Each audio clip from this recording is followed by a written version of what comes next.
Welcome back, everyone. Hope that you all had a good spring break and didn't just work on your research the entire time. So today we're going to talk about what happens next, right, after the troubleshooting lecture, right? So let's say that you've got a model, you've trained it, your accuracy or whatever metric that you're optimizing is below your threshold. And so now you're starting the process of thinking about how should we actually start putting this model into production. So the first question that you need to answer, the first thing that you need to do before you actually deploy the model, which is what we'll talk about next week, is you need to figure out how you're going to test that thing. How are you going to know whether the model is really performing well enough in order to go into production? So that's what we'll talk about today. So the way I want to start this out is just by contrasting a little bit the way that you'll feel once your test score gets below your target performance between when you're in school doing research and when you're like out building a machine learning system in the real world. So in school, you finally run that experiment and your validation score looks really good. You beat state of the art, you beat previous performance. And so next step is 1, go party. 2, write the paper. 3, graduate. 4, go work at Google. And 5, go buy a Lamborghini. So you're done, right? You beat SOTA, you're gonna get that job, everything is good. Now let's contrast that with what happens when your test score is below your target performance in the real world. So the first thing is you're gonna have a boss. And that boss is gonna say, how do we know we can actually trust this model? You also have potentially some users. Hopefully you'll have some users. And those users are going to be saying the same thing. And maybe if you're in a regulated industry, the government, Joe Biden, will be saying that as well. And eventually, I think once you start to get an understanding of like what all can go wrong once your test score is below your target performance, hopefully your conscience will be telling you the same thing.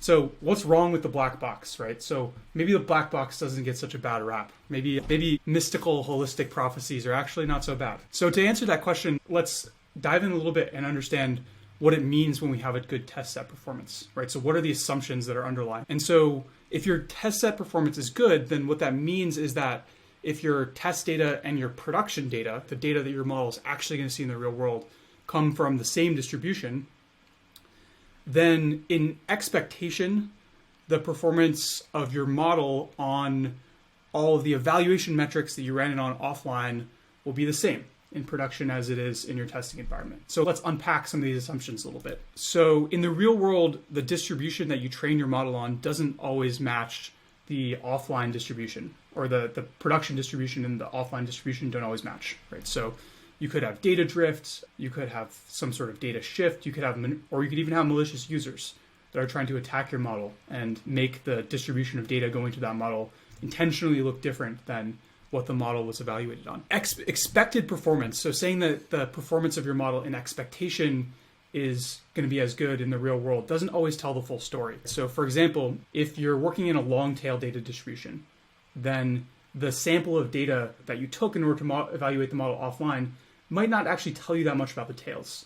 And so if you care about the tails of that distribution, your test set score could still be misleading. And on top of that, if you are evaluating your model just with a single metric across your entire data set, then that doesn't mean that your model is actually performing well against all of the subsets of data that might be important. So all the slices of data where you might care about model performance. This only actually tells you about the performance of your machine learning model, but in the real world, you're not actually just building a machine learning model, you're building an entire machine learning system. And so there's other things that can go wrong with the machine learning system that don't have anything to do with the model. And then finally, this only tells you about performance on the metrics that you're evaluating on. And in the real world, you're probably not actually optimizing the thing that you really care about deep down.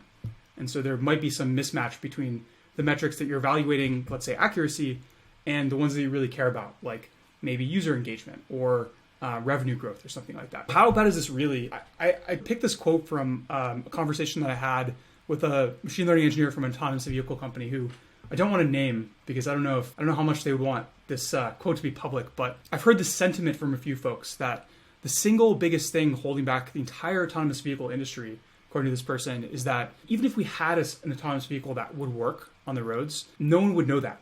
And the reason is that no one actually knows exactly how we would evaluate that model properly in order to decide that this car is ready to go into production. So evaluation is one thing that might be holding that entire field back. And I think that there's a similar sentiment to lesser degrees in other fields of machine learning.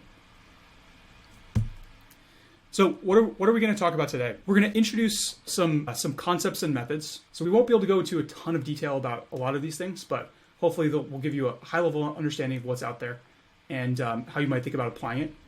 And the methods that we'll introduce will help you really try to understand at a deeper level than beyond just one metric how well your model is really performing. Become more confident in your model's ability to perform well in a production setting, and then really understand the performance envelope of your model, right? So where you should expect it to perform well, what type of data you should expect it to perform well on, and where you shouldn't expect it to perform well. So those are really the goals of the things that we're talking about in this lecture. Okay, so quick outline of the topics that we're going to cover. First, since we're talking about testing in the context of machine learning, the first thing that we're going to do is we're going to talk about testing in the context of software engineering more generally. Then we'll talk about specific practices for testing machine learning systems and how those differ from testing other software systems. And then we'll talk about explainable and interpretable AI. And so we'll define these terms, but these are ways of trying to understand why models are making predictions that they're making. And we'll talk about the relationship between these techniques and testing. And then finally, if there's time, we'll have a little discussion on what actually happens in the real world, like what are common things to go wrong. So starting with software testing. Let's talk about a few things in software testing. So first, let's talk about different types of tests. Then we'll talk about some best practices and some controversial best practices. Then we'll talk about one practice in particular called testing in production that is, I think, gaining in popularity and is important to understand in the context of machine learning. And lastly, we'll talk about continuous integration and continuous deployment systems, which you can view those as a way to operationalize tests that you write. So what types of tests should we consider when we're building software? I would define three sort of basic types of software tests. So you have unit tests, and the goal of unit tests is to test the functionality of a single piece of code. So it could be an assertion or a claim that you make on a single line of code or a single function or a single class, but really aimed at testing that unit of code in isolation. Then there's integration tests. The goal of integration tests is if you're only testing units of code individually, then there might be things that break when you combine those together. So the goal of integration tests is to put one or more units together and test how those components work together. And then finally, there's end-to-end tests. And so the point of end-to-end tests is that you really want to see how your system works when it's all put together. And in a perfect world, you would test that on realistic inputs from a real user and make sure that the entire system works together when it's tested in that way. So these are the three core types of software tests. There's many other types of tests that you might see, and I won't really get into all of these here, but testing is like a pretty broad field. And so there are other types of tests that you'll encounter as you build software. Okay, so we've talked about kind of three basic types of tests. Next thing that I want to talk about is what are some best practices for writing tests and testing software effectively. Testing best practice is that, generally speaking, you want to try to automate your tests. So I think a long time ago, when people thought about testing software, the way that they thought about it was like user testing, right? You actually build your software system, you deploy it, and then you try to have a user click through it and try different things. And those users can catch bugs that way, and that's how you test your software system. A lot of companies actually still do that. They employ professional testers whose job it is to do essentially just that. But the best practice these days is to aim for a more automated test suite. And so what that means is you have tests where it's possible to run them by themselves without a user logging in and clicking on a bunch of stuff. And so these are typically run from a CI/CD system, which we'll talk about in a little bit. But the goal really of automated testing is that your testing system should spit out a single answer as to whether your system passes the tests or whether it doesn't pass the tests. There should be no ambiguity or very little ambiguity as to whether your system performed up to standards on the tests that are being run. Second, best practice in testing software systems. So it becomes, as your code base gets bigger and bigger, you tend to add more and more tests for that code base, right? So if you're unit testing all or most of the functions or classes that you're writing, then the number of tests that you write is going to grow in proportion to the size of your code base. And what that means is that as your project gets bigger and bigger, you're going to be running more and more tests. And so if those tests are unreliable, so if they, let's say, randomly fail 1 out of every 10 times that you run them, or 1 out of every 100 times that you run them, or if they're slow, right? So if testing starts to get up from seconds to minutes to hours, or if the tests themselves are untested, then that's, as your code base grows and as your project grows, that's going to start to create problems, right? So if your tests are unreliable, for example, 10% of the time that you run this test, it randomly fails, then people will start ignoring them. And so that test can lose its value. If the tests are slow, then that means that you won't want to run them frequently during development. And so testing will become this add-on process to your development process that you like only do at the end when it's like absolutely necessary. In a perfect world, your tests can run fast and they can actually help you develop faster, because as you add functionality, you can rerun your tests and then just be more confident that you didn't break anything. And then if you're not code reviewing your tests themselves, then like tests are just code. So the tests are going to end up having bugs in them, and then you're going to have buggy tests, and that can be worse than having no tests at all. Another best practice that I think is like pretty unambiguously a good thing to implement in your code base if you're working on teams, especially teams of more than just a couple people, is having a team norm that that you actually have to run your tests, and those tests have to pass as like part of your GitHub continuous integration suite or whatever CI that you're doing before you merge new code into the main branch. And so this is just a forcing function, a team norm that says, we trust you to run tests on your own, but we're also going to have a record that all tests pass before this new code was merged. And so this is just a good way of making sure that everyone's always doing this, and also can be helpful for kind of regulatory concerns if you're running your own company. Another good practice to do when you're testing your software is in terms of thinking about when you should add tests. So when you're writing new code, like building new features, that's one good time to add tests. Like you want to test this new feature to make sure that it works the way that you expect it to work, and also really to make sure that like when one of your coworkers is adding some other feature, they don't actually break the feature that you broke. But another good time to add tests is when you find production bugs.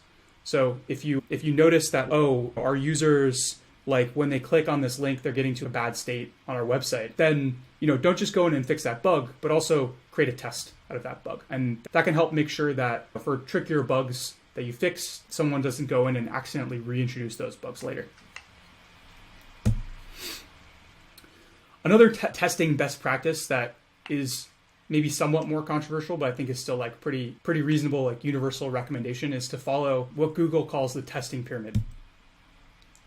And so what the testing pyramid says is that the relationship between the number of tests you write in each of our 3 main categories, so unit tests that test a single unit of functionality of the code, integration tests that test how 2 different components of the code are integrated, to end tests, which tests the entire functionality of the system, you should be writing a lot more unit tests than you are integration tests, and a lot more integration tests than you are end-to-end. So in some ways, this is actually counterintuitive, right? Because end-to-end tests are the things that test like the full functionality of your system.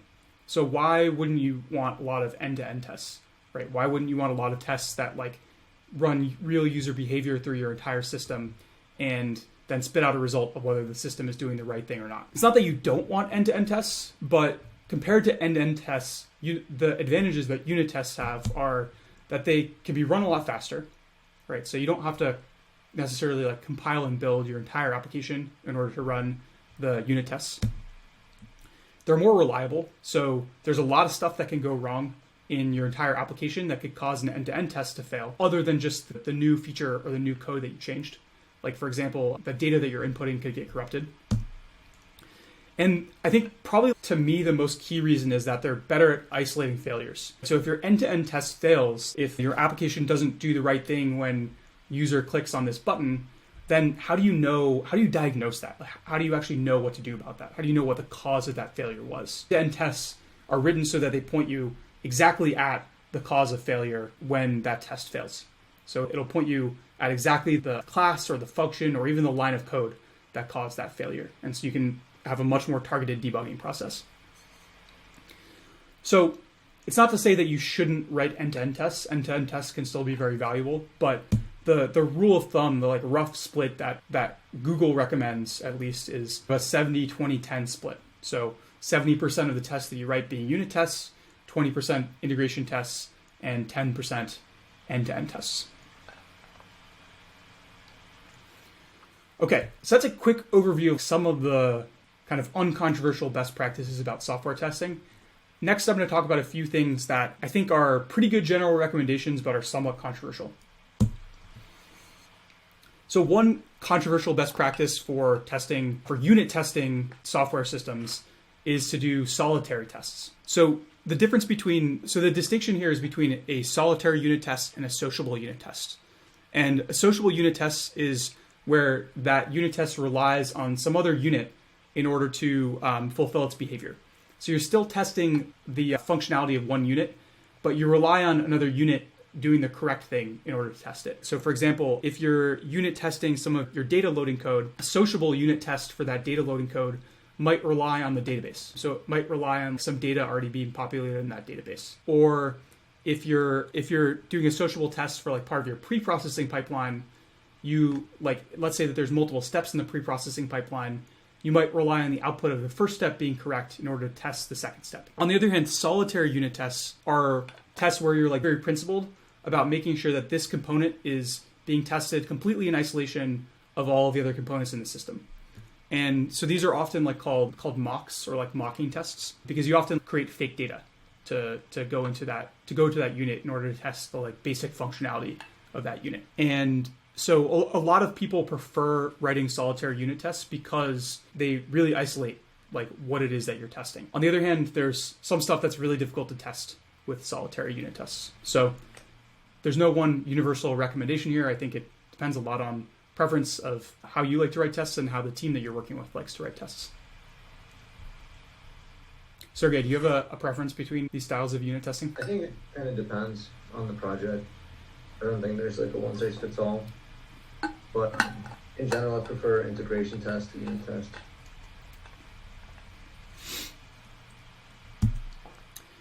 Okay, another controversial best practice that I think has some big problems with it, but is still pretty commonly used in practice, is the concept of test coverage.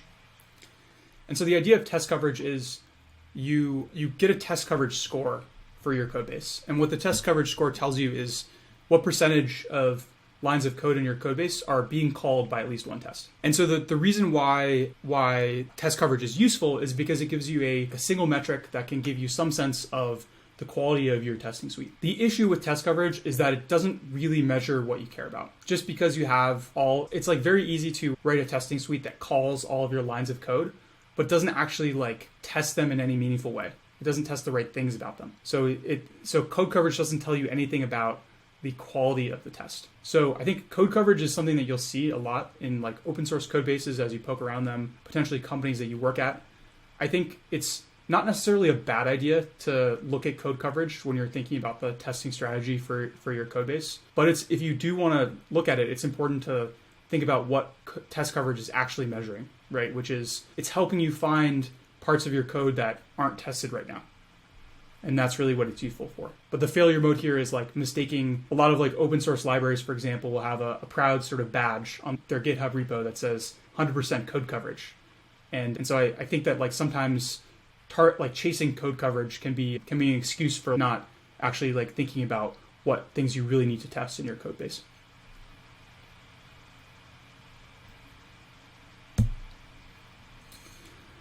Okay, one more controversial best practice that's I think is maybe more useful as an idea than a thing that like people actually do that much in practice, although some people do actually follow this in practice, is the idea of test-driven development.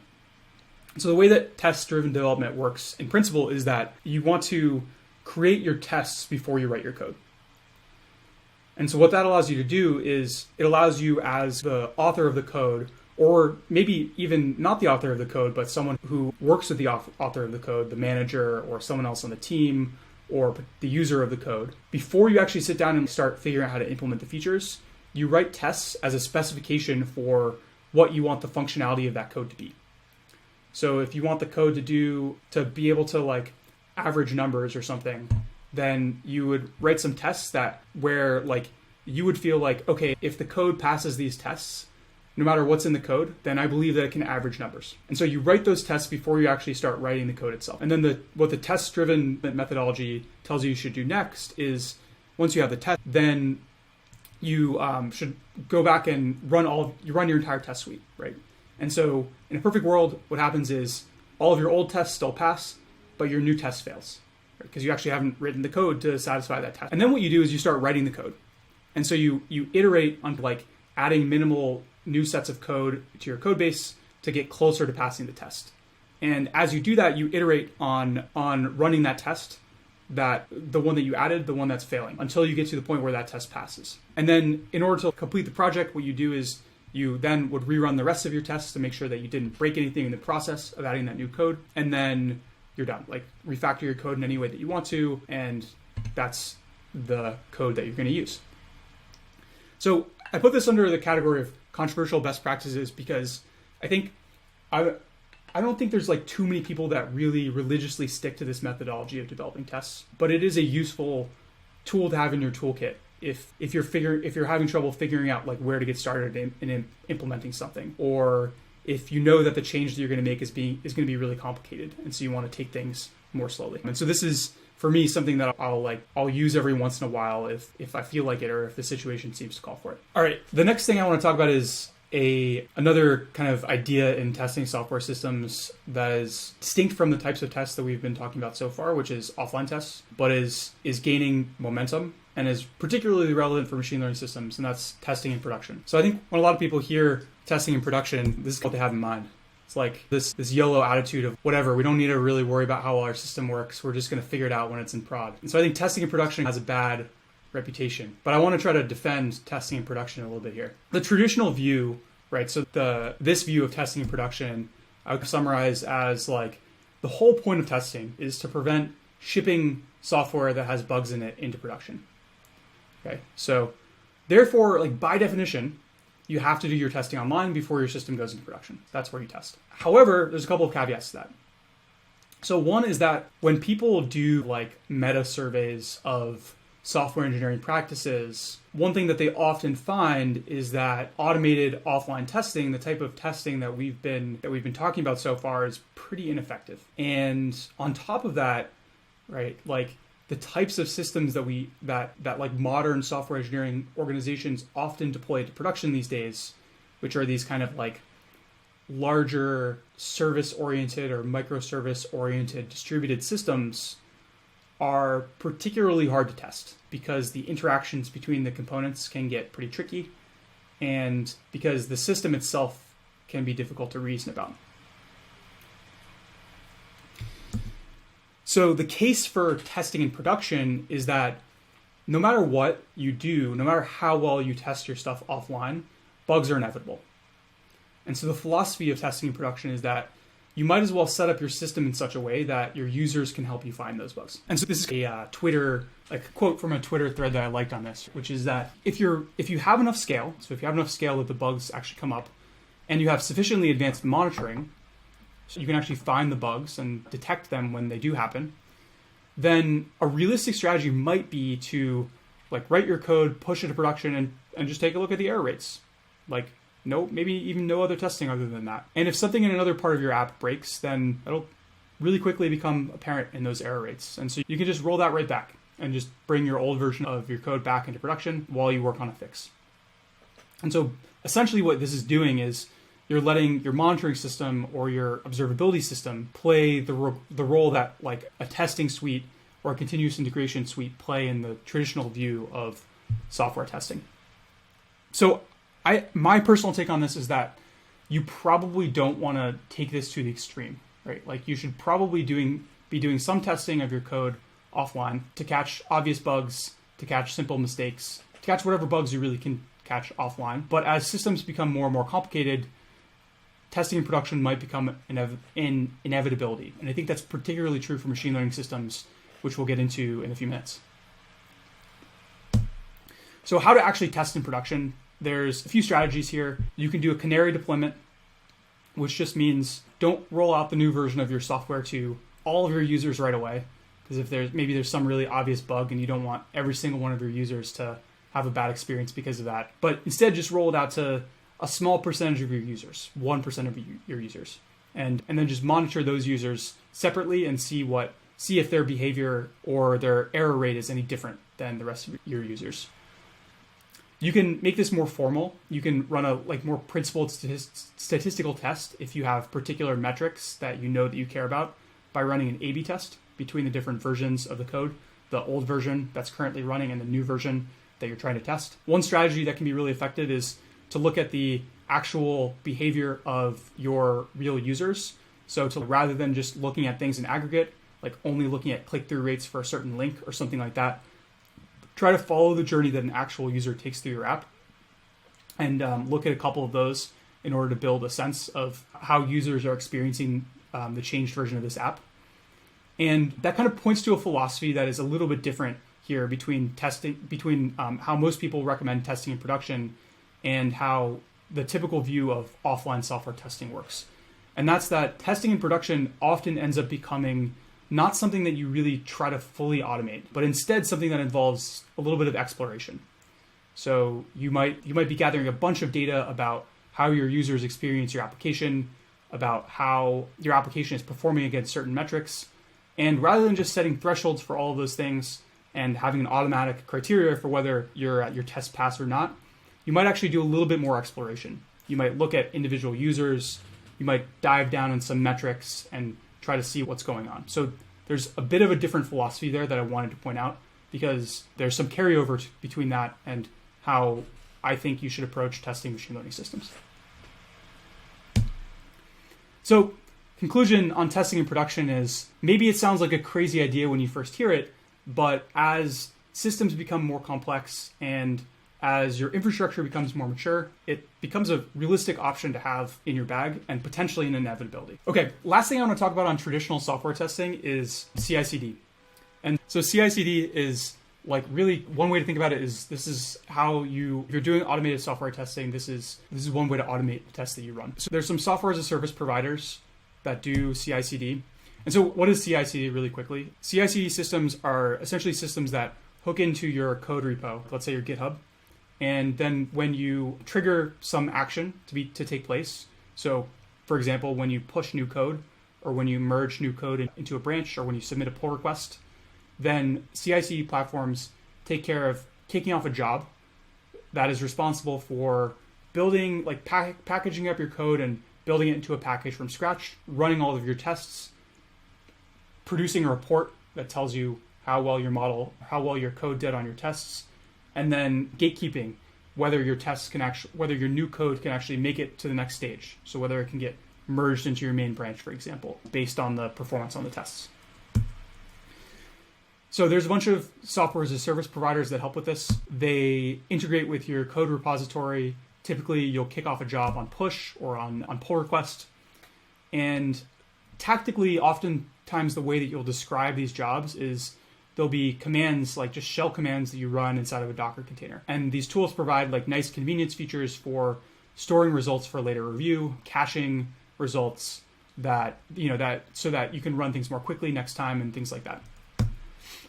Most of the software as a service providers, maybe all of the fully managed ones don't have GPUs available. So that's one caveat to be aware of for machine learning. But some of them do have free plans. And so I think the kind of default recommendation here is if you're just getting started with this, then if you're using GitHub already, then GitHub Actions is just really easy to integrate. And so I would maybe start there and then explore the others later.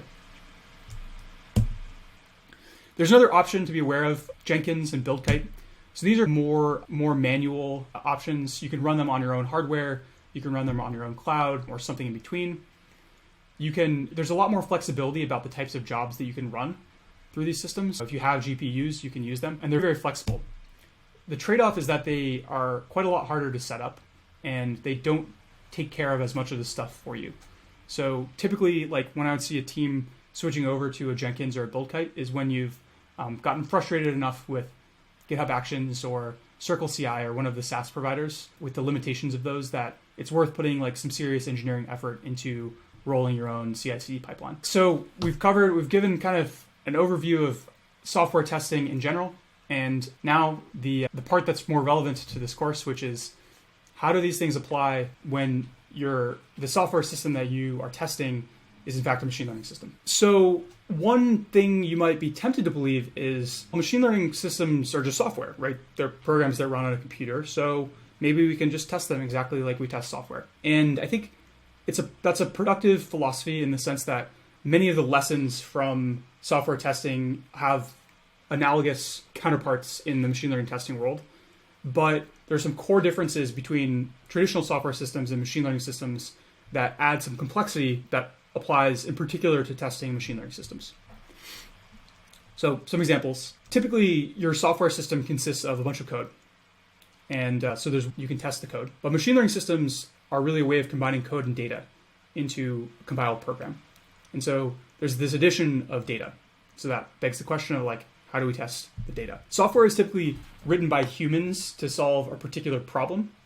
So that means that the humans that are writing the software are going to have good intuitions about how the software works, what types of tests that they might want to write for it, and what are the likely edge cases that it might face.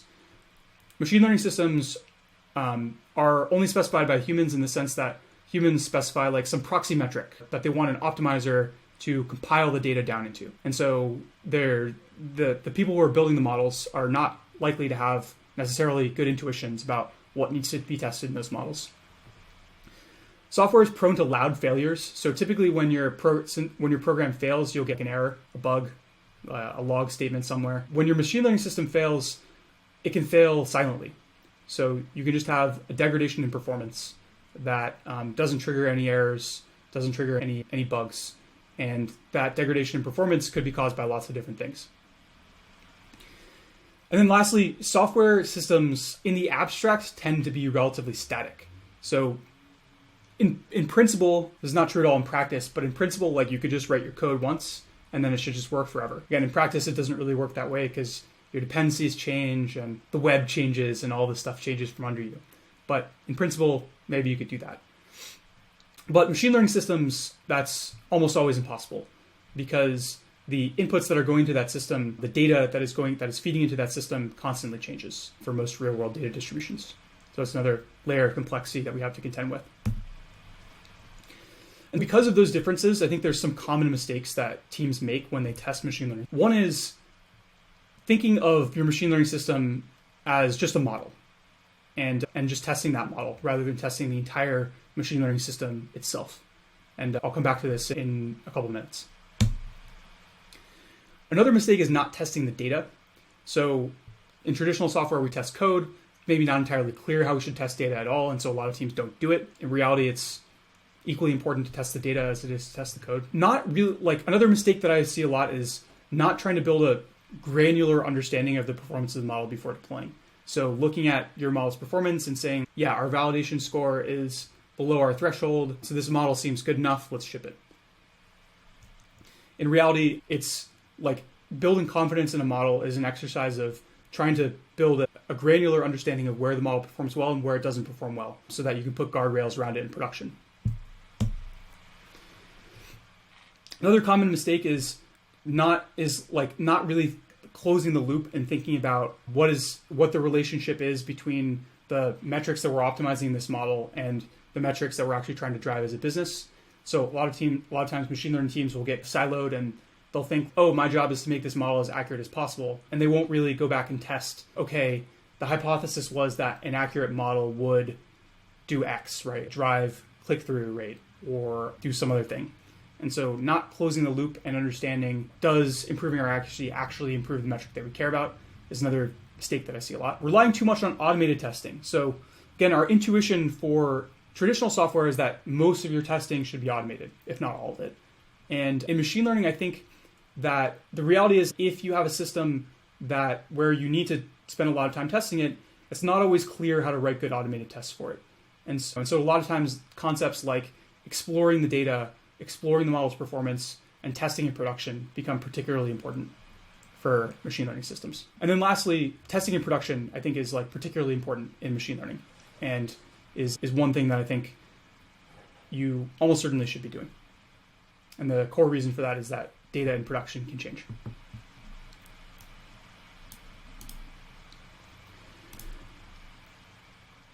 Okay, so let's focus in on this first one that I said I was going to come back to. So what do we mean when we say that you need to test the entire machine learning system, not just the model? So here's a system diagram of how you can think of your entire production machine learning system, right? So in the middle somewhere here is your machine learning model, This is like the artifact that's created by your training process. It's the thing that takes in inputs and produces predictions. But that machine learning model exists in the context of a larger system. That is the thing that you're actually deploying into production. And what that larger system does is it consists of a few different systems. One is a training system, and the job of the training system is to take code and data as an input, produce a trained model as output. The machine learning model is then passed into a prediction system. The goal of the prediction system is it basically wraps the model, and it takes data in, it pre-processes that data, it loads the model, loads the weights, constructs the model, calls like model.predict on the data, post-processes the output and returns it. That's the prediction system, this wrapper around the kind of the model itself. Once you have a prediction system that's actually deployed into production as a serving system, and the job of the serving system is to take in requests from users, scale up and down to meet the traffic demands, and produce predictions back to those users. But then the system closes the loop by collecting data from production. So both the inputs that the model is seeing, predictions that it's producing, and any additional feedback from users, business metrics, or potentially labelers before saving those back to the offline world. Then there's a labeling system. And what the labeling system does is it takes your raw data that you've seen in production, helps you get input from labelers, provide labels for that data. Then that data is stored somewhere in a storage and pre-processing system that pre-processes the data and passes it back into the training system. So this is one way to think about the entire system, the entire machine learning system that you're building, as opposed to just the model that you're building. And so one way to think about how to test machine learning systems the right way is to think about the tests that you can run for each of the components of this system and across the borders of those components. First, let's talk about unit tests for your training system. So we can call these infrastructure tests. So the goal of infrastructure tests is really just like you want to try to avoid bugs in your training pipeline. So it's really easy when you're implementing a new model architecture, or you're changing the way that your training loop works, or you're working on some other part of your code base to introduce bugs to training pipelines, potentially not the one that you're even working on. And so how do we do this? How do we prevent these bugs? One thing that you can do is just unit test your training code like you would any other code. Just make sure that it functions, make sure you can construct those classes do the right thing. Another common practice that's, I think, a really good idea to do here is to add single batch or single epoch tests. And what these do is they make sure that for all the training jobs that you care about, so all of the models that you might want to train as part of your system, as part of your machine learning code base, let's just make sure that we can run even like a single gradient step of training on a small data set, or maybe a single epoch of training on a small data set. And what this will help you catch is just obvious regressions to your training code, just like overfitting a single batch would help when you're in the kind of model building and model evaluation stage. And then how should you actually use these tests? The nice thing is that these are unit tests, right? They're designed to run quickly. They're designed to test individual units of functionality of your code base. And so one way that you can use these is just running them frequently during development. So if you're making a lot of changes to your training code, just run these periodically. And this will help make sure that you're not introducing bugs anywhere that you're not intending to. So the next category of tests I want to talk about is what I would consider like integration tests between your data system and your training system. So this is an integration test, right? So it's meant to test how well your data system and your training system function together.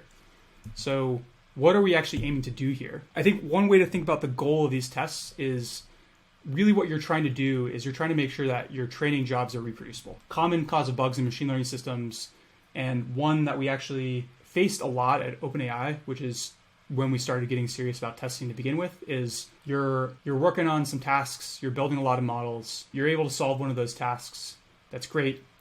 And then you come back a month later and you've made some progress on another task, but all of a sudden you can't train your model on that previous task anymore. Like, it just doesn't work. And then you have a problem, right? Because if you've made a lot of changes to your code base, it's going to take you a long time to figure out like what the change was that actually caused that problem and to go back and fix it. And that's time that you could have spent building more models, shipping more features. So we want to make sure that we're able to reproduce our training runs so that we're not preventing ourselves from making progress in the future. So how do we do this? Easiest way to make sure that your training runs are reproducible is just to reproduce them. You can pull a fixed data set and just train your model on it. Or if it takes too long to train your full model, if it takes days to train your model, you can do an abbreviated training run. Like just train it as for as long as you can train in 4 or 6 hours or overnight. And that'll oftentimes get you pretty close to proxy for how well the full training run would work. And then once you've run that training run, then you want to just check to make sure that your model performance on that new trained model is consistent with the reference, right? Like the performance that you had the first time you trained it. Another thing that you can consider doing here is, instead of pulling a fixed data set, which is typically what I would do, so every time you run this test, you grab the same data, you could also consider doing this with a sliding window of data. So if you have new data coming in every week or every month, maybe you always pull data from 7 days ago to run this training run. So this will test something slightly different because the output of that test also depends on the quality of the data that's going in. So maybe you can think of that more as an integration test more as an end-to-end test rather than an integration test. But that's another thing that is worth experimenting with. And then tactically, like, how should you actually run these? I think these don't need to be run frequently. They don't need to be run every single time you make a change, or even every single time you merge new code into your code base, because they're slow. And so you don't really want to slow down iteration speed. So I think the best practice here is run these types of tests periodically. And I think the ideal thing is just to run them nightly. So if you wake up in the morning and one of your models in your code base didn't reach the performance that you expected, then you know that like one of the commits that you made the previous day is the thing that broke your ability to train that model. Now, you could also run it more infrequently if, for example, if you're not touching the code very often.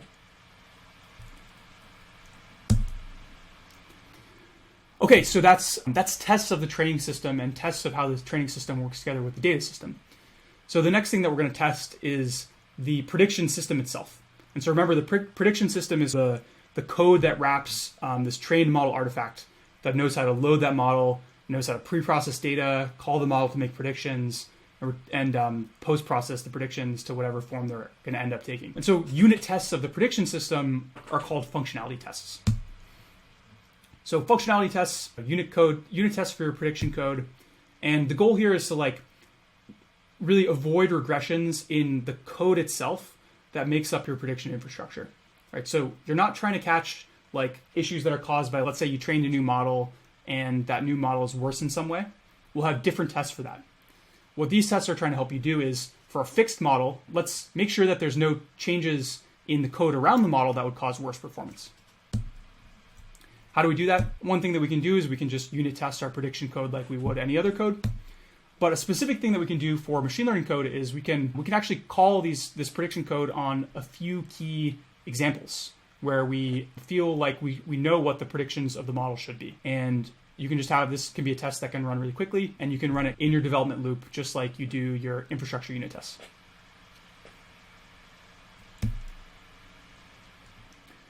All right, next category of tests that we're going to talk about are integration tests between your training system and your prediction system. So these are tests that are meant to evaluate how good a job your training system did at producing a new model that performs well when it's placed in the context of your prediction system. So really what these tests are trying to do is they're trying to make sure that the new model that you trained is ready to go in production. And so this is going to be the bulk of, I think, what is unique about testing machine learning systems. How do you go about doing this? We'll go into more details about some of these things, but at a high level, you want to evaluate your model on all of the metrics, all of the data sets, and all of the slices of data that you care about. And you want to compare that performance, that evaluation, between your old model and your baseline models.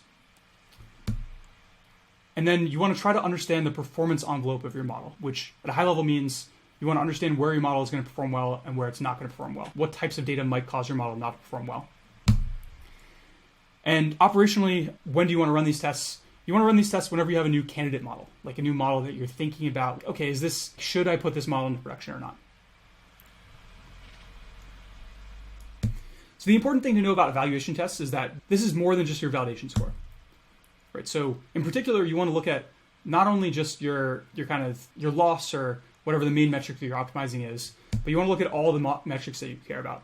And so where might those metrics come from? There could be a bunch of different metrics that are associated with your model. So instead of just accuracy, you might also look at precision and recall and other model metrics. There's behavioral tests, robustness tests, privacy and fairness tests, and simulation tests. Those are some of the other categories, and I'll talk a little bit more about each of these. So first, what are behavioral tests? The goal of behavioral tests is that when you test your model on a fixed data set, that tells you like, okay, in aggregate, how well is the model doing? But what it doesn't tell you is, does the model have the behavior that you would expect it to have? Does it treat perturbations of the data in the way that we intuitively expect that the model should treat those perturbations? So there's different types of behavioral tests. One is called an invariance test. And so what you test in an invariance test is you assert that when you change an input, that shouldn't affect the output. So for example, like if you're doing NLP, then the sentiment, so the example here on the right under category B is testing sentiment, and the invariance that you're trying to test is that if you change the city or the location that of a tweet that's like about an airline, that shouldn't change the sentiment. So like someone saying, oh, I had this terrible experience in Chicago should have the same sentiment as someone saying, I had this terrible experience in Barcelona. So that's an invariance test. There's directional tests. So category C on the right.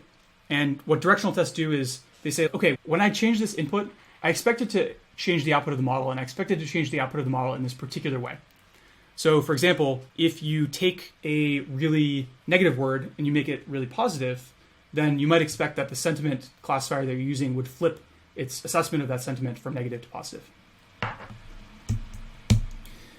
And then third category is called minimum functionality tests. And so what these do are they allow you to test whether certain inputs and outputs that you know what result that they should have when they're combined together actually have that result. The example that they use here is if you write a sentence like I negation followed by a negation like can't or didn't or won't, followed by a positive verb, recommend or like, something like that, followed by the thing, then there's certain rules that you should expect those sentences to follow about whether the sentiment is positive or negative.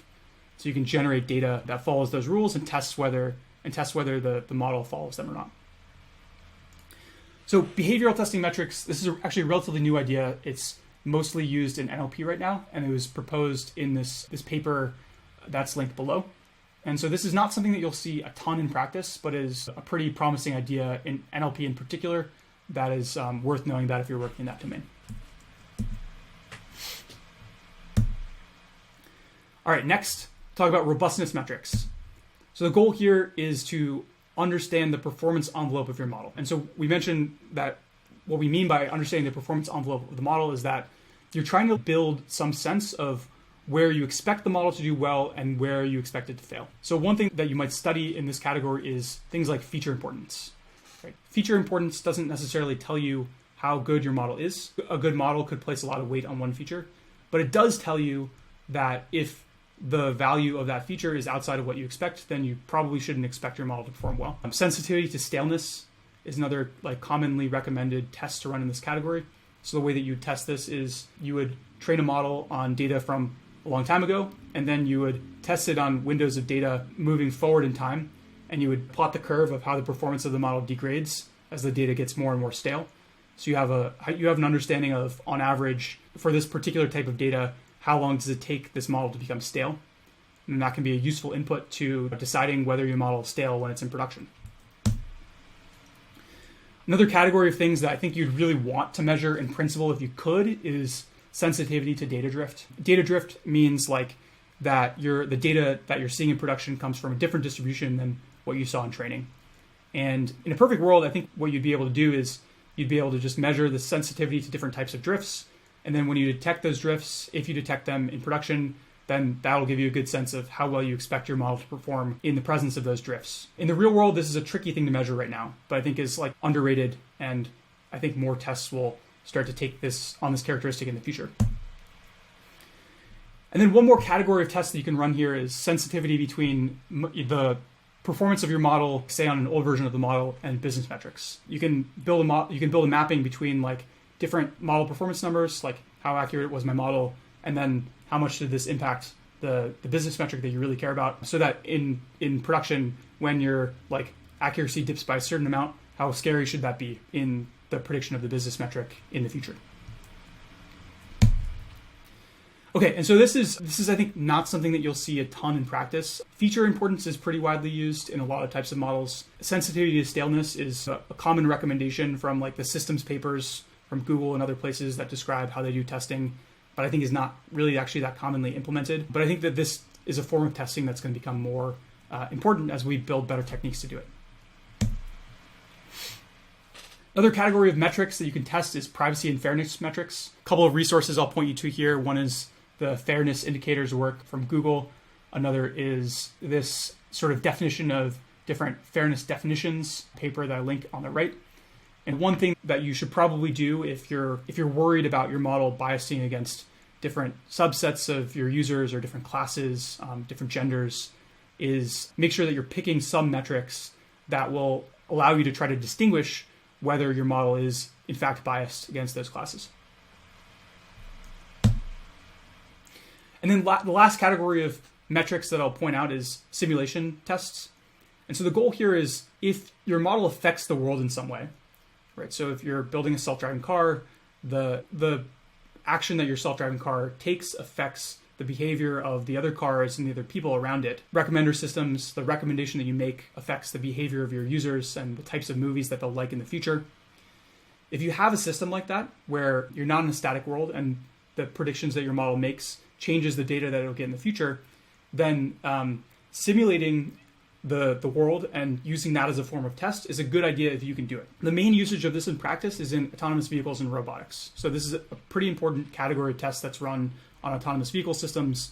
When you push a new version of your computer vision system, for instance, you'll run a full simulation test that will have some scenarios. It'll render those scenarios, run your computer vision model on the rendered scenarios, take the output of that computer vision model, pass it to your control system, and drive the car in the simulation and just see what happens. The caveat with simulation tests is that these are really hard to do well because you need a model of the world and how the world works, which generally we don't have. And you also need a data set of what scenarios you're gonna evaluate these simulations on and things like that. So I think this is an important category of tests to know about if you're working in robotics in particular. I think there's, like, in my mind, the other maybe potential use case of this is recommender systems, but it's a lot less clear how you might apply it there. But maybe you all will come up with a way to do that. Okay, coming back to this concept of evaluation tests. So we talked about metrics that you'll use to evaluate. The next thing that we're going to talk about is that one thing that you should try to do is, instead of just evaluating those metrics on your entire data set in aggregate, so just saying we have one score for accuracy, one score for F1, whatever, you should also try to evaluate those metrics on multiple slices of that data. So what is a slice of your data? In the abstract, a slice of your data is any kind of mapping of an individual data point to a category. So a few examples, like one example of a slice could be the value of the country feature, right? So United States, Mexico, Canada, England.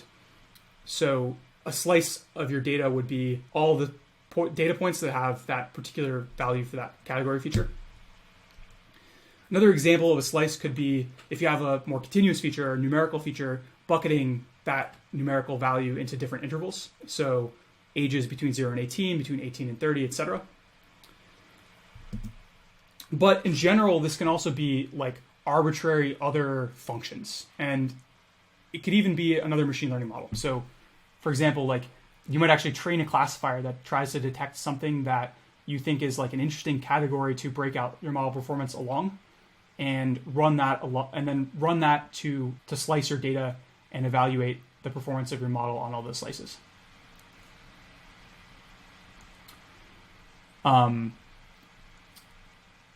So the way that you use slices is basically like when you run your model evaluation for any slices that you have, you'll also break out that metric along the slices. So you'll, instead of just knowing accuracy, you also know accuracy for country equals USA, you'll know accuracy for country equals Canada, accuracy for country equals Mexico, etc. And so this is a way of like understanding when we look at an aggregate number for accuracy, what does that actually mean? Where is it? Which subsets of the data is it performing well on? Which subsets of the data is it not performing? One really natural question I think to ask about slices is like, how do we know what slices to use? What slices should we actually even pick? Slices could be pretty arbitrary. There's a couple of tools that are out there that can help you identify slices. So if you have a model you've evaluated on some data set, they can help you find slices of your data that have different performance. So one is the what if tool, which is a Google ML tool. And basically this is just like a visual exploration tool that allows you to filter the results of your model, slice by different metrics, look at the results in nice charts, and just play around with the data and try to find places where the performance looks weird. There's also some research in the direction of automatically surfacing slices that have poor performance. So there's this paper that proposes a system called Slice Finder, which essentially has a clever way of computing your metrics across all possible slices for certain types of data and certain definitions of slices, and then surfacing to you the ones where the performance is the worst. So in some applications, it could be helpful to try to use a tool like that. The caveat always being with these types of tools that is you have a multiple hypothesis testing problem, right? So if you are evaluating tons and tons of different slices, then the likelihood is you're eventually going to find one that has worse performance.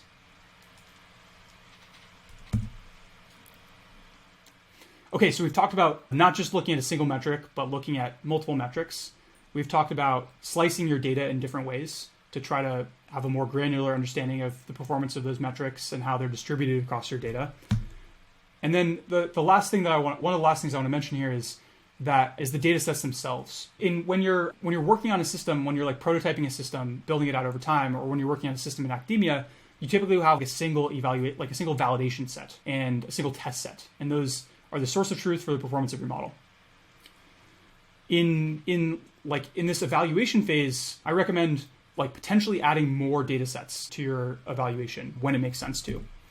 So the reason for that is that I think as a matter of principle, your main validation set or your main test set should mirror your test distribution, like your production distribution, as closely as possible.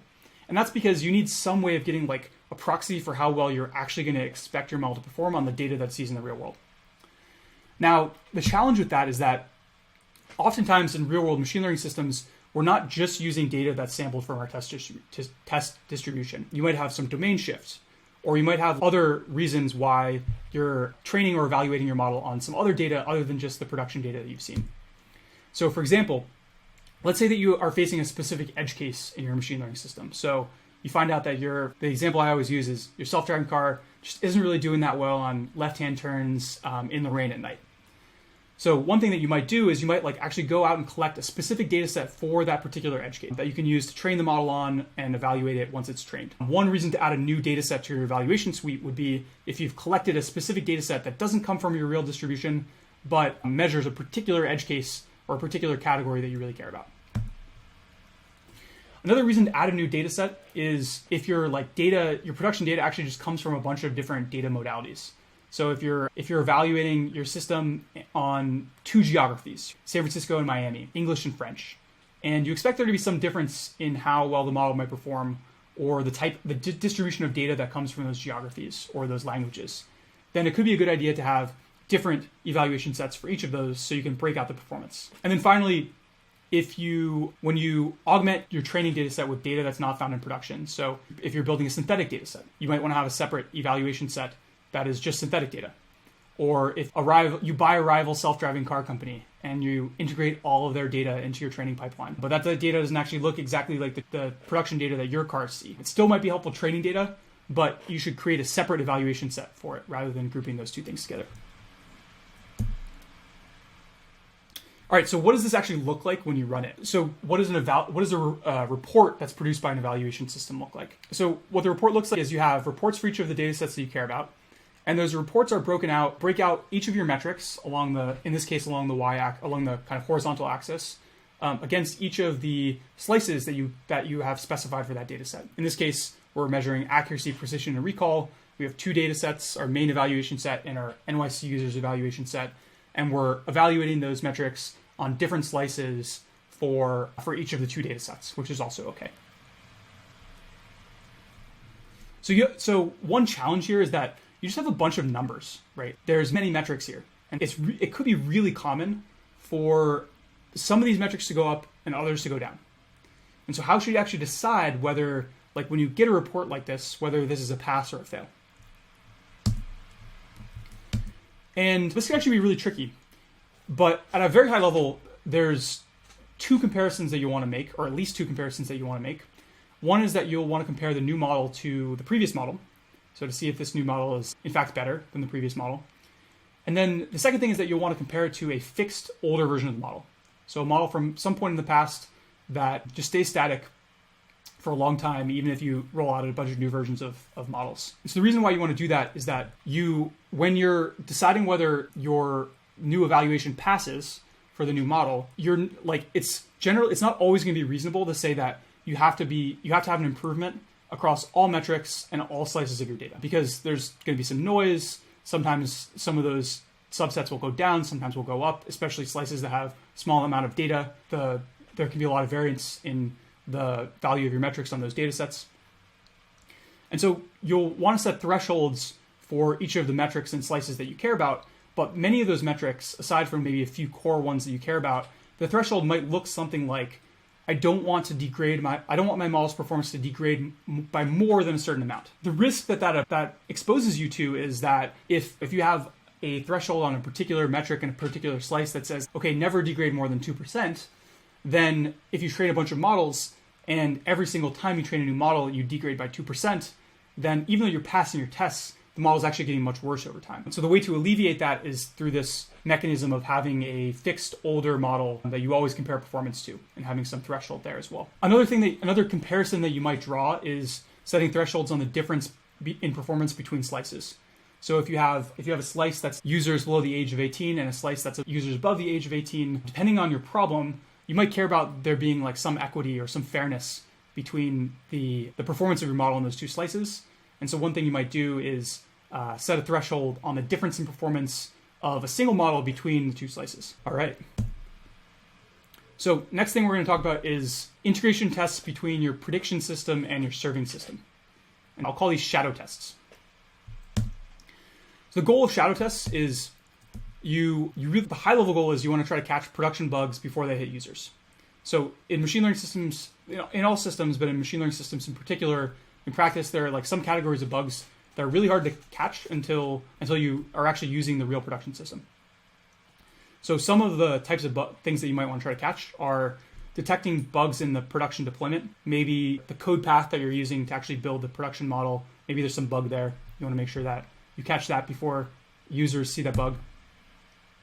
You might want to detect inconsistencies between the offline model and the online model. So a really common source of bugs in production machine learning systems is, in many companies, the model itself, the model that you're building using TensorFlow or PyTorch, scikit-learn or whatever, needs to get deployed in a production environment that relies on using some other language.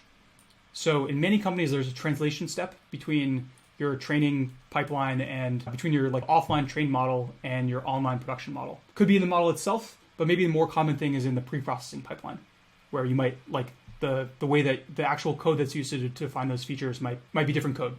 And so inconsistencies can crop up as a result of that. And so one really good health check to run is the actual production model producing the same predictions on a fixed set of data as the model that I have running on my laptop.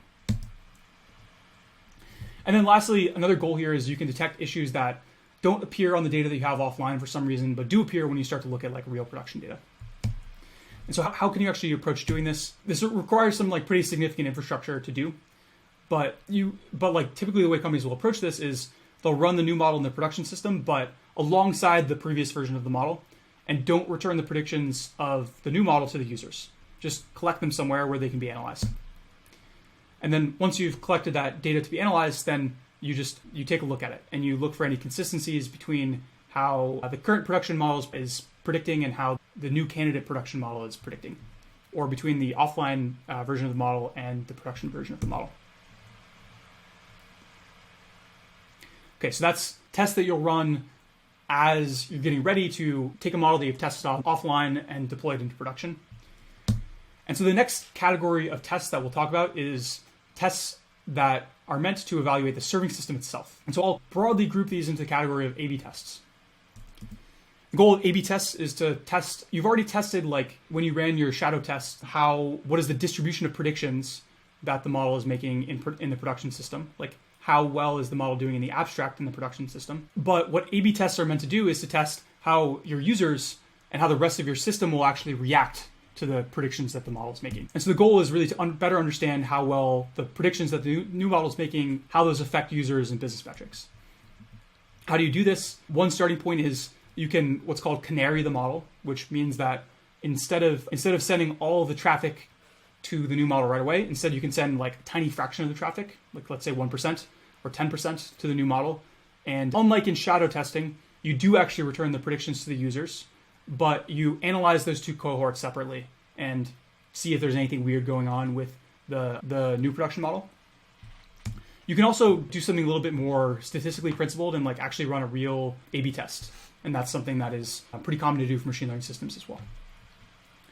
And so again, this is like a pretty powerful way to test your systems and catch bugs that you might have missed. But it does require like pretty significant infrastructure. And so it's typically not what you do in the earliest stages of a project. One other thing to note on testing in production is that another way that you should also continue to test your model in production over time, as opposed to when you first deploy it, is by monitoring that model and seeing how the data that's going into it and the performance that it's producing change. And we'll cover that in the next lecture.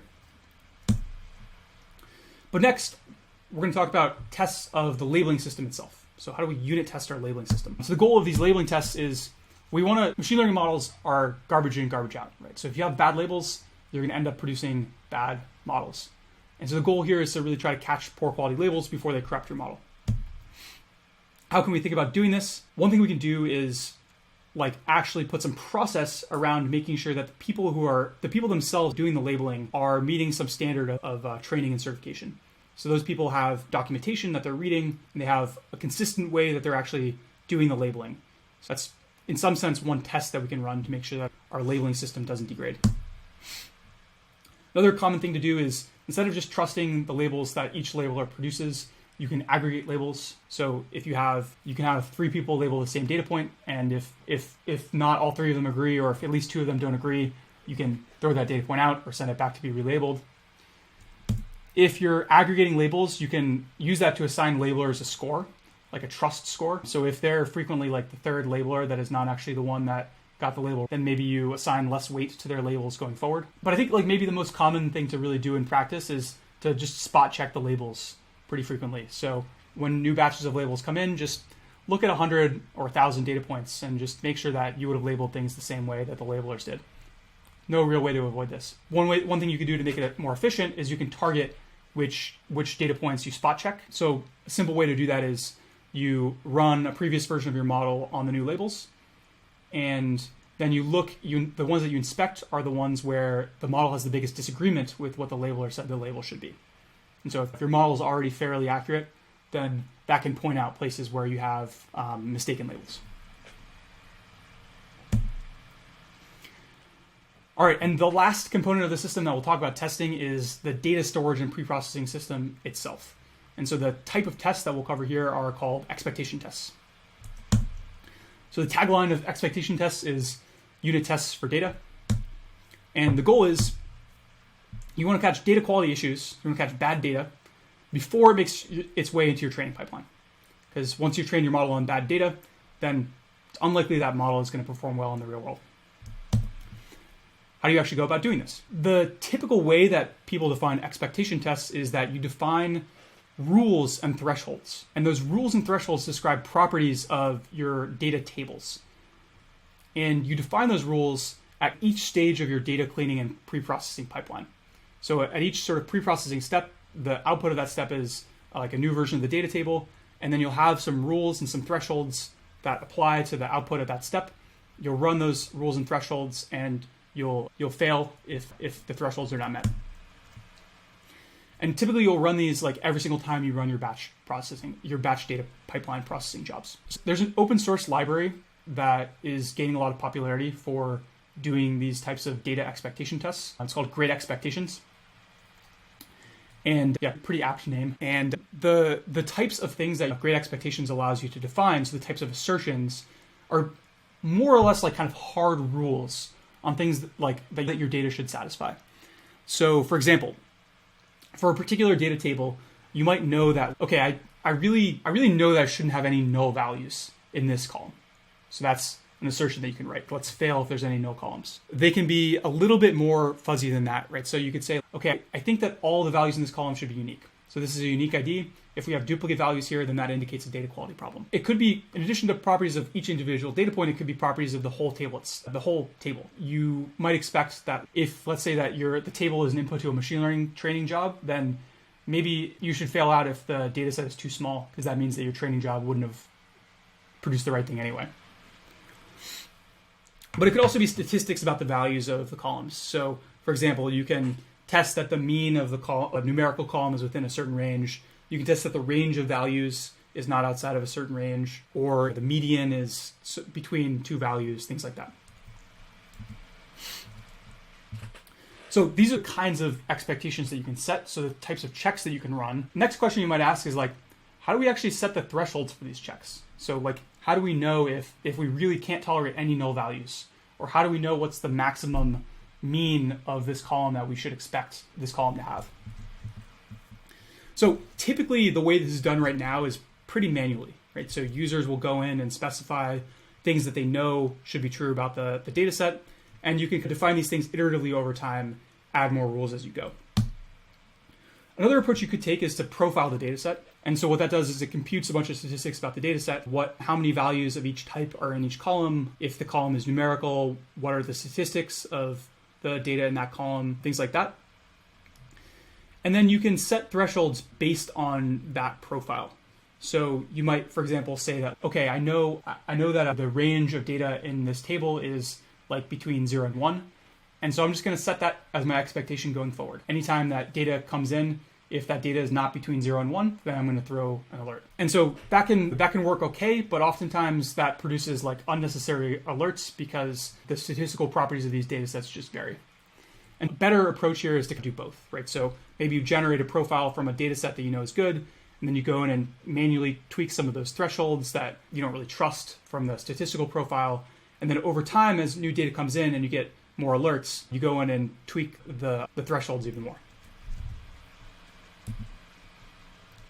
Okay, so that's expectation tests. And so now we've covered unit testing, each of the components of the machine learning deployment pipeline, and integration testing, many of them as well. So next thing I want to talk about is actually operationalizing these tests, so running them in your production environment. What are the challenges that are going to come up? So one is organizational. I think in the software engineering world, testing is like pretty established methodology, and most software engineers that are not super contrarian all share the belief that like testing is good and we should be doing testing and we should have organizational practices that like help make sure that we're writing tests and writing good tests. Data science teams are not always that way. So because of how the field evolved, this is not something that a lot of machine learning and data science teams are used to doing. And so there can be some organizational friction to adopting tests of your machine learning system. There's some infrastructure challenges as well. So a lot of the CI/CD platforms, especially the SaaS platforms that we talked about, are not particularly well tailored to these types of jobs, these machine learning model evaluation jobs that we talked about. So for one, most of the SaaS platforms don't support GPUs. Two, there aren't really like great integrations or primitives for data I/O. So if you want to load a big data set into your continuous integration pipeline, not always like a super easy way to do that. But some of the more manual ones like Jenkins, you can, if you put enough effort into it, you can configure it to do all this stuff just fine. It just ends up being a bigger infrastructure lift. Tooling, I think, is still a big challenge here. So particularly in like the finer details of evaluating, comparing model performance, finding slices that have different performance, telling at a very granular level how the performance of two models differs, all the way down to the individual data point level. There's a couple of tools for this, like Slice Finder and the What If tool that we mentioned, but I think better tools are still coming here. And then lastly, and we've alluded to this a little bit, is decision-making aspect of it, right? So it can be really hard to tell when your test performance across all these metrics and slices and data sets that you're evaluating is really good enough to go into production. And so this is just something that like all machine learning teams will have to grapple with. And hopefully as your infrastructure gets more mature and you can test more in production, then this will become less of a concern. And so to conclude, how do we boil this down into recommendations? What is the right way to test machine learning systems? So one kind of takeaway here is that you really, like when you think about in principle how you should test your machine learning system, you should really be thinking about testing each part of the broader machine learning system, not just the model itself. Right? The thing that you're building as a machine learning team is the machine that builds the model, right? Not just the model. And so you need to test all the components of that machine. In addition to testing code, you should also be thinking about testing data, potentially using expectation tests, and testing model performance using evaluation tests. So it's not enough to just test the code. Another takeaway here, I think, which is maybe an unsatisfying one, is that I think testing model performance, right? So doing evaluation testing at this point is still more of an art than a science. So unless you know exactly what you're looking for in model performance, you're going to have to spend some time like poking around the results of your model evaluation and building an intuitive sense of whether you think the model performs as well as you would expect a production model to perform. And so I think like maybe a parallel to that is that the goal of testing model performance really should be to build that understanding of the performance envelope of your model, right? What parts of the data space do you expect that model to perform well on, and where do you expect it not to perform well? And the reason why that becomes important is because you can use that to make decisions about promoting your model into production, but also because it can help you prioritize things to improve about the model and potentially help you put guardrails around that model in production. And then lastly, like maybe another practical recommendation here is this. I give you a lot of ideas of different ways that you can think about testing your machine learning system. That doesn't mean that you need to like try to implement all of these from the beginning or even ever use all of them potentially. And so the approach that I would recommend to take here as you're building out the testing for your machine learning system is similar to the approach of building the machine learning system to begin with, which is to build up gradually. And I think the most sensible starting points here are doing infrastructure tests. So testing the code that is used to train your models, testing to make sure that short versions of your training runs are able to overfit a single batch. This is really easy to implement and will catch a lot of bugs even before you start deploying your model into production. So that's, I think, why it's maybe one of the first things to do. Evaluation tests. This is a little bit harder to do because it involves this tricky question of what metrics and slices do we want to evaluate on, but is really important because aggregate performance does not tell the whole story. So this is another thing that I would start doing relatively early in the life cycle of your production machine learning system. And then finally, expectation tests. I think now there's good libraries out there to help you with this, and expectation tests can catch a lot of bugs. So I think it's another like relatively low-hanging fruit when you're building out the tests for your machine learning system. So next thing I'm gonna talk about is explainability. Sergey, are you doing a lab today? I was going to, but it's getting late, so I think it's live on GitHub. I think I'll record a video maybe tomorrow morning. Okay, cool. Maybe I'll just power through them. Next thing I'm going to talk about is explainable and interpretable AI. Okay, so this is maybe a buzzword that many of you have heard. So one thing we're going to talk about is, what does this even really mean? So I'm going to propose some definitions. Caveat here is that these are not really like industry standard definitions as far as I can tell. The terms explainability and interpretability are often used very loosely and are often used interchangeably. That being said, I think that there's like actually a real distinction that can be made between different types of interpretability and explainability and some of the other concepts that we've been talking about. And so I'm going to use some definitions to help like make that conversation a little bit clearer. The first definition, which is very much not industry standard, this is just one that I came up with when I was making this lecture, is the idea of domain predictability.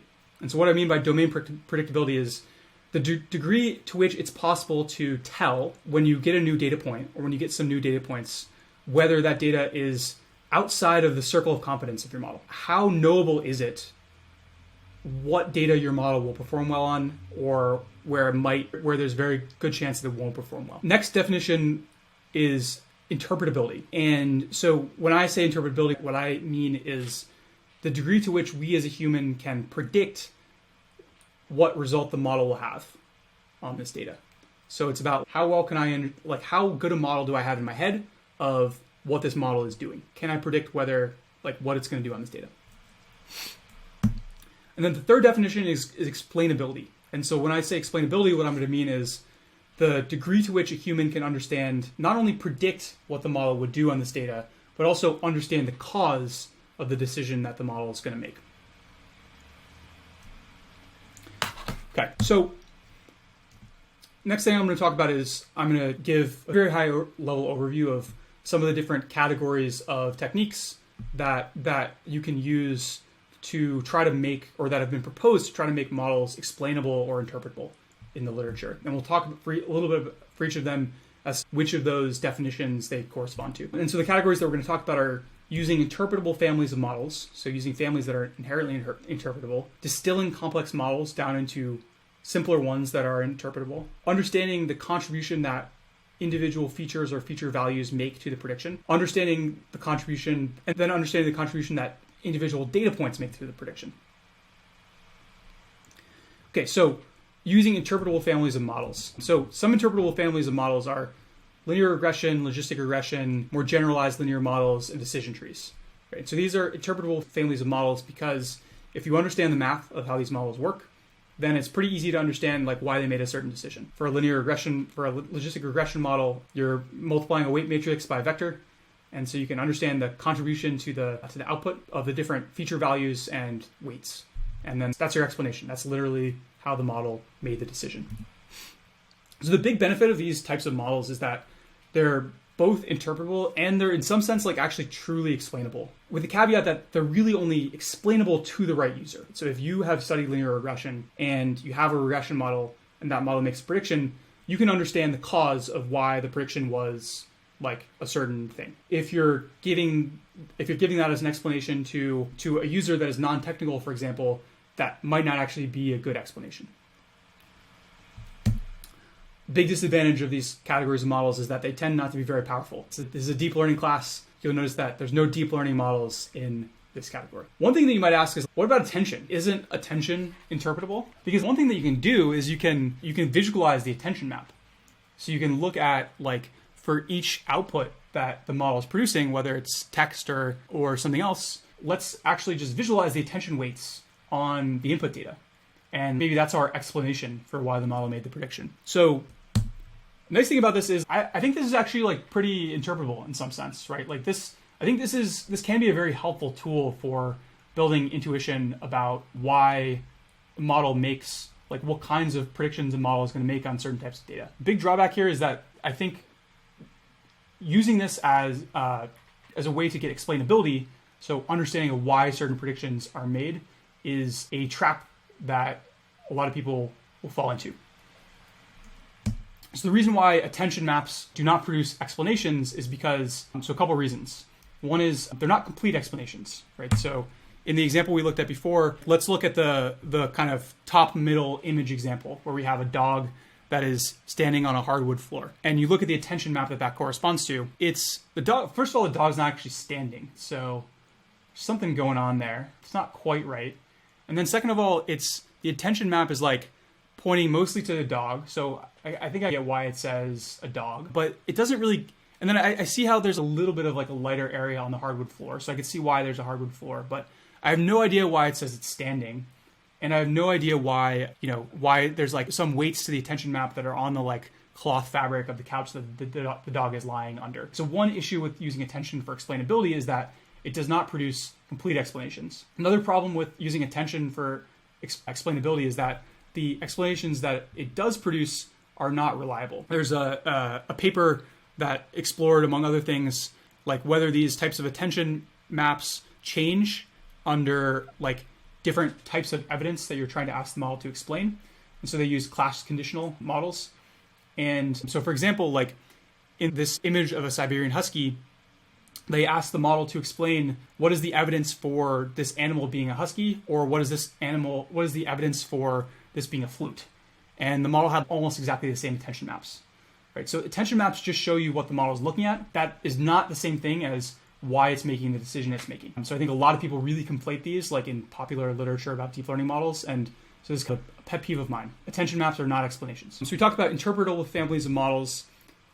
Next category of techniques that is worth looking at is, instead of just starting with a simple model and training that and using the interpretation that comes alongside that, let's start with a complicated model that solves the task that we want to solve, and then let's distill it down to an interpretable one that we can use to create interpretations. And so the main category of techniques here is centers around surrogate models. So the idea behind surrogate models is that you have, once you train the model that is actually going to do your prediction task, then you take the data it was trained on and you train another model, a simpler interpretable model on that data. Typically what you'll do is, instead of training the model to predict the actual labels, which would just be the same as like training an interpretable model from scratch, instead you'll train the interpretable model to predict the predictions of the model that you actually care about. So you'll train a model that maps inputs to predictions of another model. And then when it comes time to interpret the model's predictions,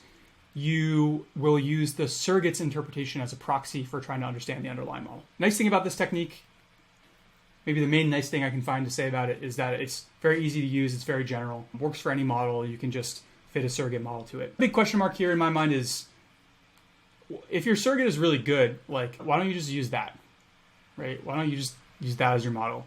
And if it's not very good, right, if the surrogate doesn't do a very good job of accurately predicting the predictions that your underlying model made, then why should you trust its interpretations at all? And then on top of that, like maybe in a more existential way, if your aim is for explainability, not interpretability, then how do we know, if our goal is to understand why a decision was made, how do we know that the simpler model makes the decision in the same way that the more complicated one does?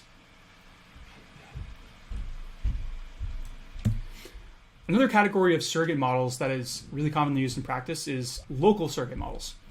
And the most common technique here is called LIME.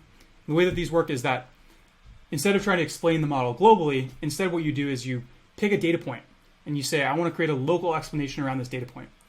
And the way that you create that local explanation is you take that data point and you perturb it around in the input space. So you sample values from around the value of that input data point. And then you run your prediction model on all of those perturbed data points. And then you fit a surrogate model, a simple model, a linear model or a decision tree to the mapping between those perturbed data points and the prediction that your original model produced.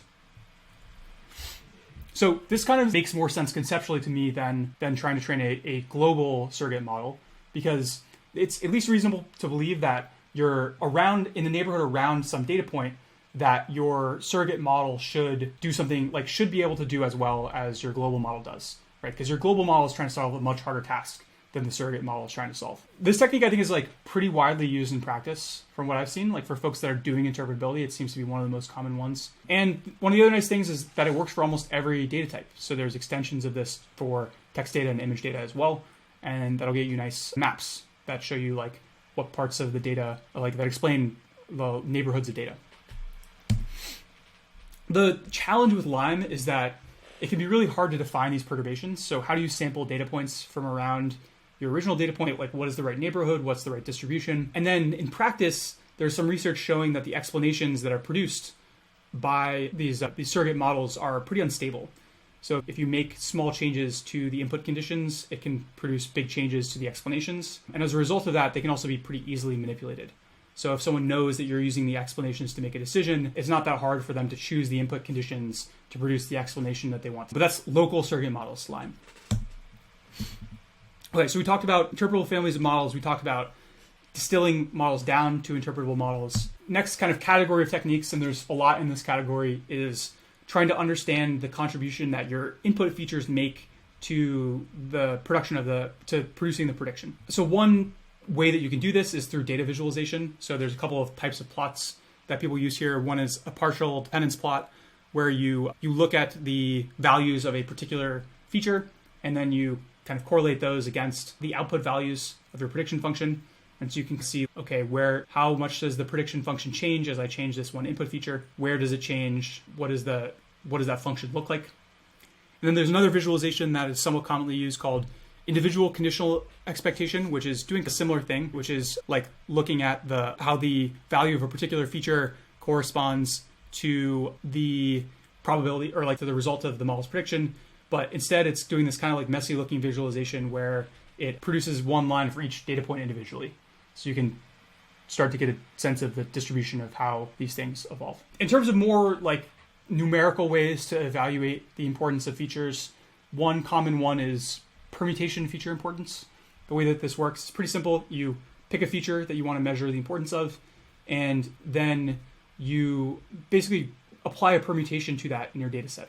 So you randomize the order of that feature in your data set, and then you evaluate your model on the original data set with the order of that particular feature randomized. And you see how much that degrades the performance. This is another technique that's really easy to use and relatively widely used in practice. It can give you decent proxies for like how important different features are. Challenges with it are, it doesn't really work very well for high dimensional data. So if you're working with images, you probably don't really care too much about the individual feature importance of a particular pixel in your image. And it also doesn't really capture the dependence between features, but it is a useful tool to have in the toolkit. There's a more principled approach to trying to explain the importance of an individual feature to the model's predictions called SHAP. And so I'm not going to cover this in detail today, but the very, very high level explanation for what SHAP does is that you're trying to measure how much the presence of this feature, so think about this in the case of binary classification, like whether this feature is 1 or 0, how much does that affect the value of the classifier independent of what other features are present? So you're controlling for the values of all the other features, and then you're testing how much a change in this feature affects the performance of the model. The nice things about this method is that it also works for a variety of data. There's extensions for image data, text data. It's pretty mathematically principled. You get feature importances that are like normalized and add up to 1, which is nice. The disadvantage is that it's pretty tricky to implement and it's still really more of an interpretability tool than anything else. But this is another like pretty widely used interpretability technique in practice. Saliency maps are another common way of evaluating feature importance. One of the most common classes of saliency maps is gradient-based saliency maps. The way that these work at a very high level is you pick some input, like for a particular input value. Say you pick a particular image. You perform a forward pass of your model, and then you take the gradient of that output with respect to the pixels and visualize that gradient. So what you're measuring is how much does a unit change in the value of each of my pixels affect the prediction that the model makes? And that's where you're computing and then visualizing. Nice thing about this is it's easy to use. There's many variants that produce like more interpretable results, more principled results. A lot of techniques in this category, pretty widely used, at least in the research world. The challenge here is, I think, similar to the challenge with using attention as an explanation, right? Which is that how do you actually know whether this is the correct explanation? Like, what is the correspondence between this explanation and the actual way that my model is making predictions? And on top of that, it's pretty fragile, very sensitive to small changes, and it can be unreliable. Okay, so that's a very quick kind of lightning overview of some of the main categories of interpretability and explainability techniques. There's a good book on this online that I will link to at the end of the slides. So zooming out a little bit, we talked a little bit about different definitions of interpretability or explainability or just reliability of models. And then we talked about some of the techniques, just give you a very quick flavor of what are some of the techniques out there to make models interpretable or explainable. Oh, sorry, one more class of techniques that's worth mentioning, which is trying to understand the contribution, instead of features to the prediction, instead understand the contribution of individual data points to the prediction. So what are the important data points to this model or even to this prediction itself? 2 classes of techniques here that I'm not going to go into detail on because they're not commonly used yet, as far as I can tell, in deep learning, but are more common in traditional ML.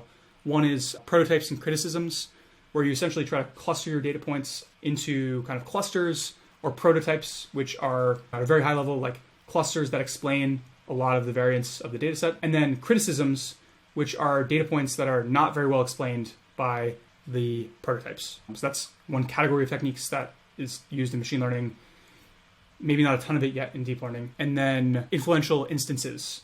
So essentially like looking for data points where if they were removed from the data set, it would cause a big change in the classifier that ends up getting created. Those are other just like categories, explainability techniques that are worth knowing about in the abstract if they end up being useful for your problem.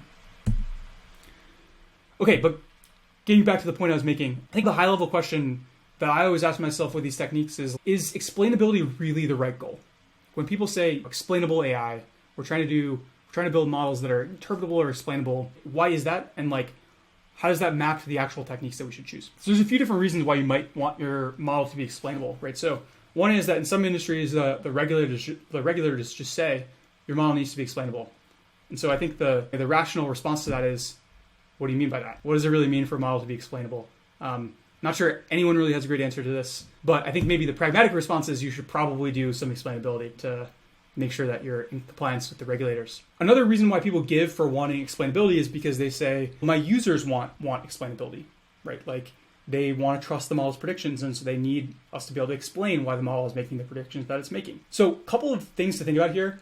One is it the model doesn't really exist in isolation when it's interacting with users. Good product design can alleviate some need for explainability by helping have guardrails around the predictions that the model is making so that users are more likely to trust the ones that they do see. Even something as simple as if you're working with doctors, let's say, like just allowing them to override the predictions. A design choice like that in your product could make it a lot less necessary to have really good explanations of the decision the model is making. Another consideration here is coming back to the discussion that we had earlier. So how often are your users going to be interacting with the model? So I think when people think about the need for explainability, so we really need to be able to understand why the model made the prediction that it made. I think the place where users actually really need that is when they're interacting with the model very infrequently. So if there's a model that is making a big decision, like whether you get approved for a loan or not, or for a mortgage or not, and that decision's being made by a machine learning model, that decision has a big impact on the user, and the user doesn't get to play around with that model and understand why it makes certain predictions, then being able to have a good explanation, a reliable explanation for why that prediction was made could be really important.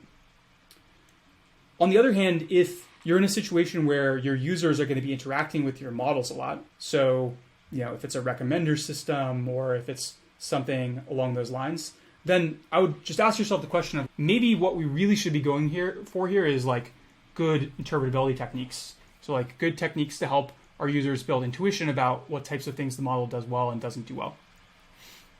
And at the extreme, if your model is really only going to be used or primarily going to be interacted with by machine learning developers who are going to interact with the model a ton, then maybe you don't need it at all.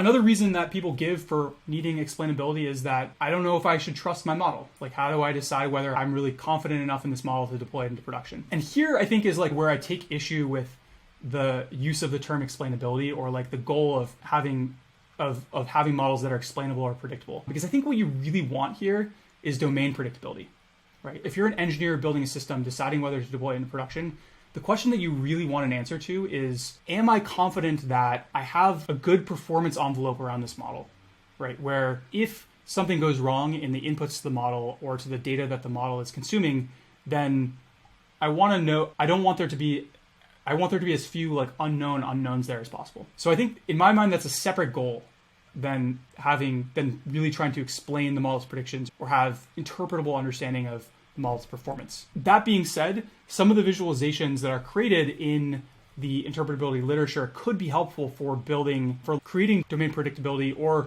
even just for debugging when things go wrong. So that doesn't mean that this is not a useful field if you're in the category of trying to create domain predictability.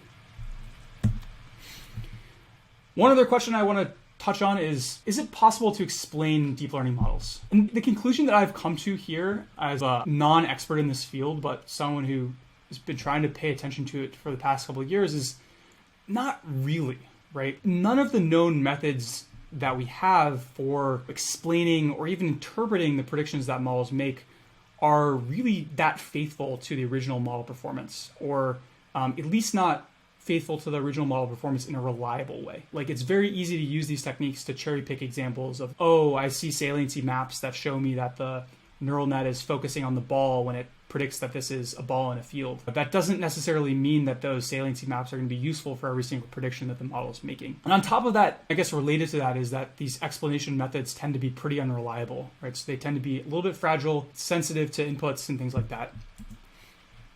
And they really don't, as I alluded to before, they don't, in general, fully explain the model's decisions. So even if you have a faithful interpretation that is reliable, oftentimes that visualization, that saliency map or that attention map, only tells you part of the story of why the model made the decision that it made. So the conclusion that I have reached, and you all should read some of the links that we have in the literature here and make your own decision, is that explainability is not really a realistic goal for deep learning systems right now in mid 2021. I think there's a lot that we can do to make deep learning systems more interpretable, and that might be a worthy goal if that is something that contributes to the project that you're trying to create. And so in conclusion, like what I would say about explainability and interpretability is if you genuinely need to explain your model's predictions, if you genuinely need to understand why model predicted things in a certain way, then really the only answer is right now is to use families of models that are interpretable to begin with. So linear models, decision trees, things like that.